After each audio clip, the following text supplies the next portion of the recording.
Siddipet district వేసారండి, Khammam district నుంచి. 317 GO Daulatabad పిహెచ్సికి వేశారు మమ్మల్ని. 270 కిలోమీటర్ల దూరం, up and down 600 kilometres sir. మా పిల్లలు ఇప్పుడు మ్యారేజ్ చేసుకున్నారు, చూసుకో. ఇంకా 21 మంత్సే ఉంది నాకు, 20 మంత్సే ఉంది నాకు సర్వీస్. మమ్మల్ని ఇప్పుడు పంపిస్తే ఏదన్నా మ్యాచెస్ చూస్ చేసుకోవడానికి మా సార్కి ఇక్కడికి నేను 317 జీవోలో వస్తే ఆయనకి మేజర్ ఆపరేషన్స్ వచ్చి చనిపోయేవాళ్ళు. 1% కూడా గ్యారంటీ ఇవ్వలేదండి. ఇప్పుడు ఎట్లా రికవరీ అయ్యారు.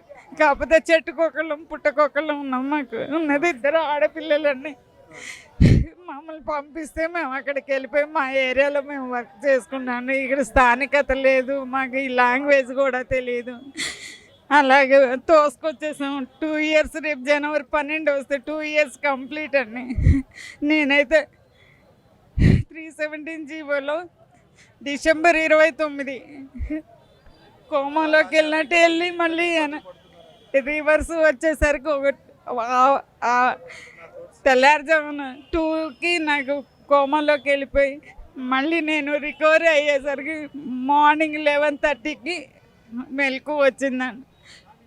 తీసుకొచ్చి మెడ మీద కత్తి పెట్టినట్టు తీసుకొచ్చి అక్కడ రాజన్న సిరిసిల్లలో ఇవ్వాలి.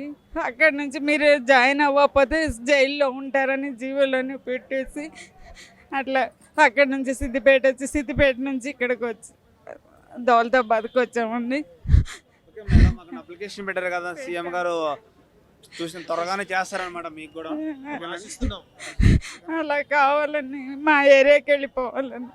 మా మదర్ హార్ట్ పేషెంట్, మా సార్ కూడా హార్ట్ పేషెంట్ అండి. పెద్ద పాపకి హెల్త్ బాగోదు, చిన్న పాపని తీసుకొని 2 అమ్మాయిలే సార్ మాకు.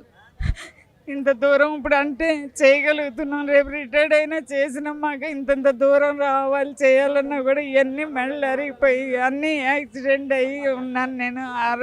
అనారోగ్యంతో కిడ్నీ పేషెంట్ని. 7 టైమ్స్ రీనల్ క్యాలిక్యులేషన్స్ అయినాయి. చాలా ఇబ్బంది పడుతున్నాం సార్. ఏంటో లాస్ట్ ఏజ్లో ఇలాగ వేసి మమ్మల్ని పెంచిన సర్వీస్ని ఇక్కడికి పంపించారు సార్.